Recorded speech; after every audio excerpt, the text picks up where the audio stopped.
J'ai fait une interview avec beaucoup de jeunes, par exemple, qui disaient qu'ils n'ont pas été éduqués pour dire non à une sollicitation des parents. Parce que si tu dis non, tu es tout de suite un paria. Tu es mis à l'écart. Tu es considéré comme quelqu'un qui n'est pas reconnaissant. Après tout ce qu'on a fait pour toi, quand maintenant c'est à ton tour d'aider, tu n'aides pas. Il faut savoir dire à un moment donné non.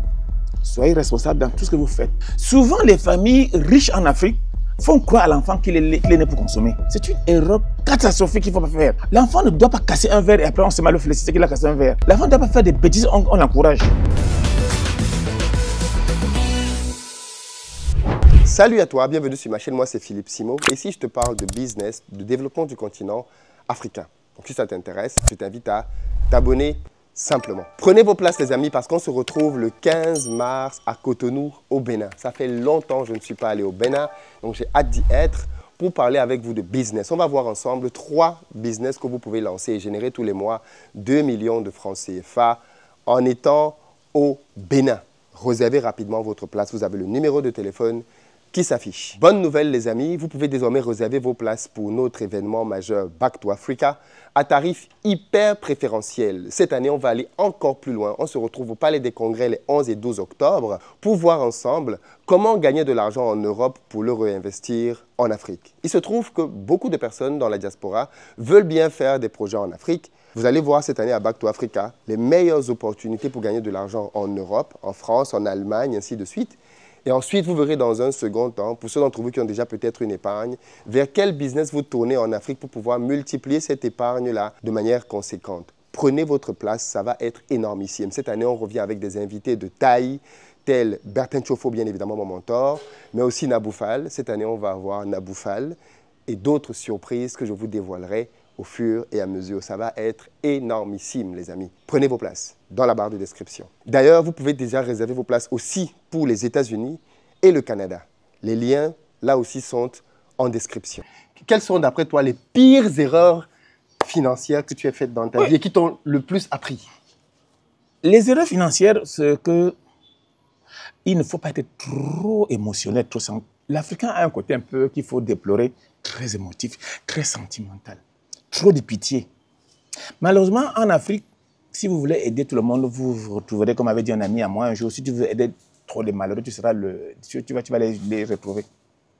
Il faut la rigueur dans tout ce que l'on fait. Parfois, ça va dire non quand c'est nécessaire.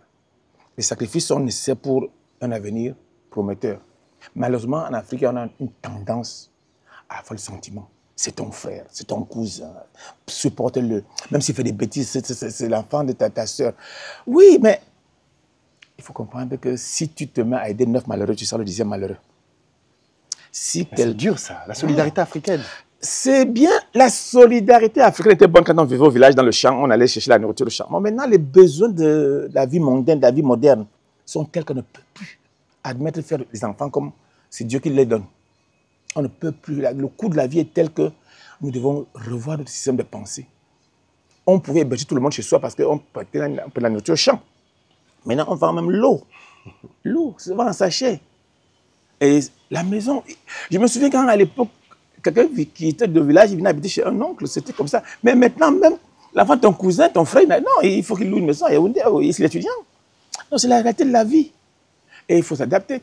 Donc, en affaires, tu dis qu'il faut éviter, il faut éviter. Mais les conséquences d'un non peuvent être dramatiques dans les milieux africains. J'étais au Sénégal récemment. J'ai fait une interview avec beaucoup de jeunes, par exemple, qui disaient qu'ils n'ont pas été éduqués pour dire non à une sollicitation des parents. Parce que si tu dis non, tu es tout de suite un paria. Tu es mis à l'écart. Tu es considéré comme quelqu'un qui n'est pas reconnaissant. Après tout ce qu'on a fait pour toi, quand maintenant c'est à ton tour d'aider, tu n'aides pas. C'est là le piège. J'ai dit Sénégal, mais c'est partout. C'est là le piège qu'il faut éviter. Il faut savoir dire non. Quitte à être mal vu aujourd'hui, mais pour survivre. Parce que si on veut faire plaisir à la famille africaine, à faire la grande famille africaine comme ce que j'ai vu quand j'étais très jeune, vous allez stagner comme le gazon. Parce qu'à la fin, vous vous retrouverez tous pauvres, mais vous êtes nombreux. Mais il faudrait avoir le courage de dire, écoute, demain, la vie sera différente. Il faudra que les enfants aillent à l'école, qu'ils apprennent les métiers. Il faut réfléchir, il faut être responsable. Et ceux qui vous disent d'aider les cousins qui parlent le temps à dire que Dieu donne les enfants, si vous voulez leur faire plaisir, vous vous retrouvez tous avec une cohorte de mendiants et de pauvres. faut savoir dire à un moment donné non. Soyez responsable dans tout ce que vous faites. Mais c'est Dieu qui donne les enfants. Mais l'homme, il est pour quelque chose. Les parents, ils sont pour quelque chose. Je n'ai jamais vu Dieu envoie il dit que la pluie qui tombe du ciel, mais les enfants ne tombent pas du ciel. On sait comment on les fabrique. Donc Dieu, vraiment, très souvent, il faut un peu le laisser de ce côté tranquille. Il faut des responsables en Afrique. Parce qu'un enfant, c'est quand même, on sait comment on le fait. Mais pourquoi cette irresponsabilité? Pourquoi des jeunes ont beaucoup d'enfants alors... Pourquoi les gens... Qu'est-ce qui fait que quand on pense à faire un enfant, on ne pense pas aux finances? C'est parce qu'on n'a pas appris très souvent à l'Africain à être responsable. On se dit que la solidarité familiale africaine est là comme le coussin. J'ai mon frère, j'ai mon cousin.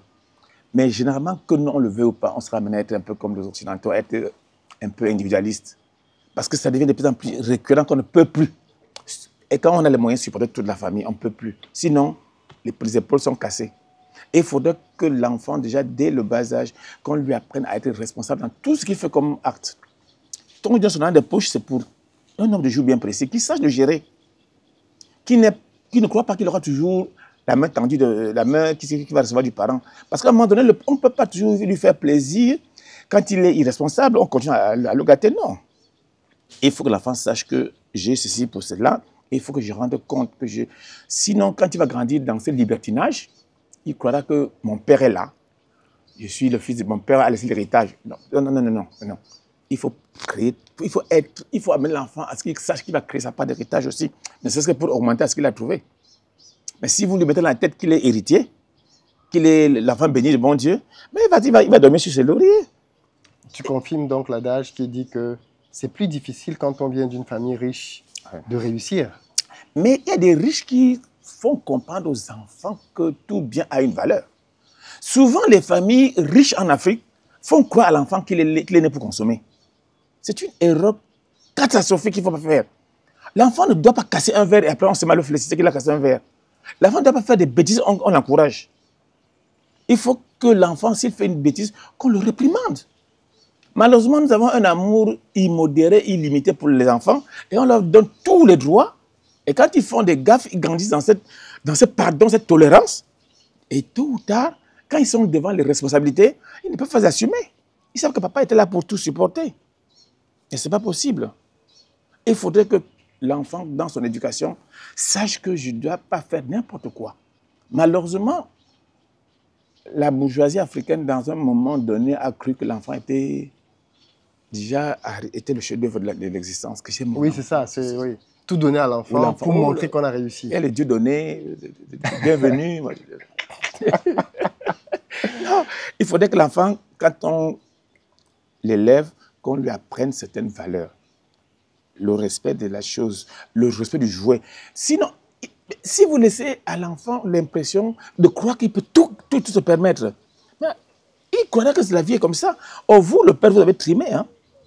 Or, vous lui donnez l'impression que tout ce qu'il a là, il peut mettre le feu dessus. Non.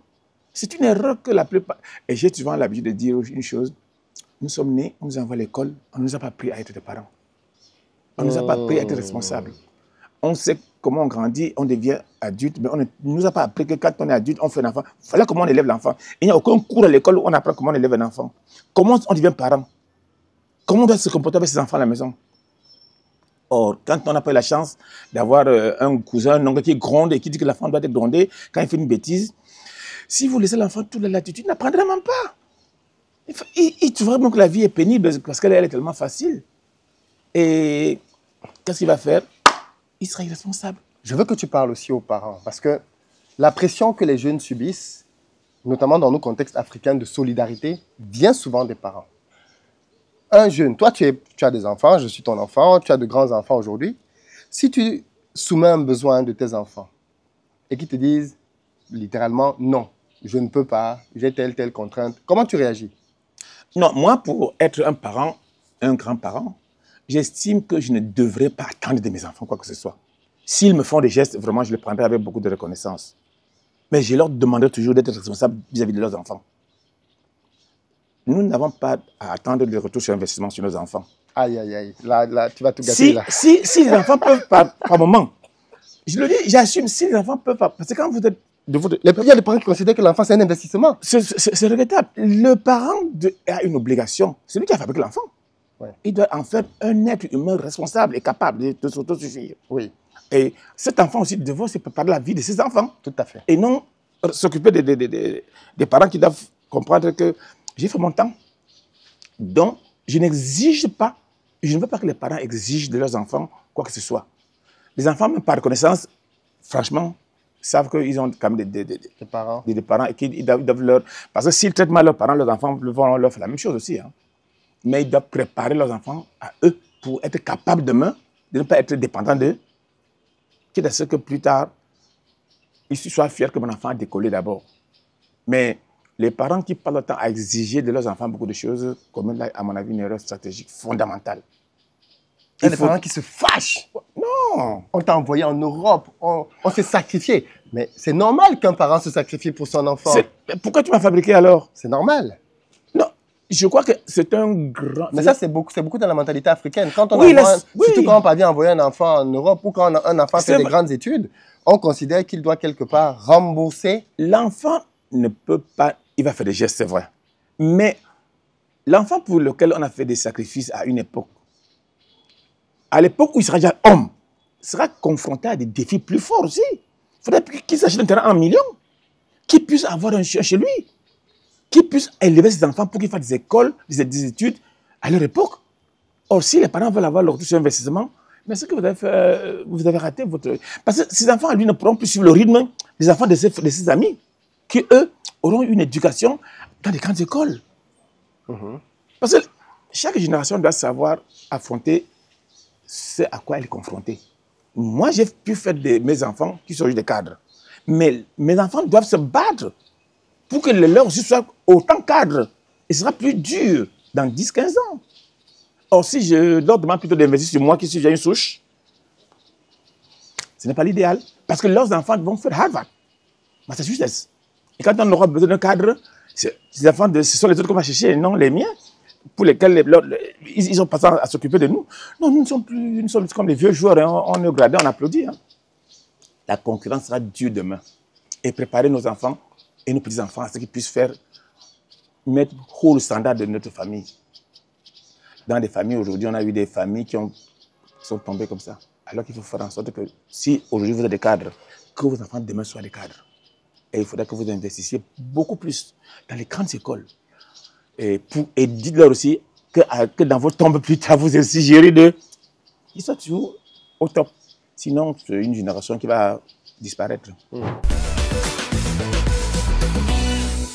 Il y a des amitiés, parce que je me suis rendu compte quand même que beaucoup de gens qui ont du mal à épargner, ce sont les gens qui ont beaucoup d'amis et qui sont souvent dans les sorties avec les amis. Oui. Les boîtes, les bars, les restaurants, ainsi de suite. Est-ce que tu ne penses pas aussi que les amitiés peuvent être comme on dit, hein, si tu marches avec 5 riches, tu seras le 6e. Si tu marches avec 6 pauvres, tu seras le 7e. C'est parce que vous avez encore peut-être les moyens de payer les factures qu'ils vous témoignent leur amitié.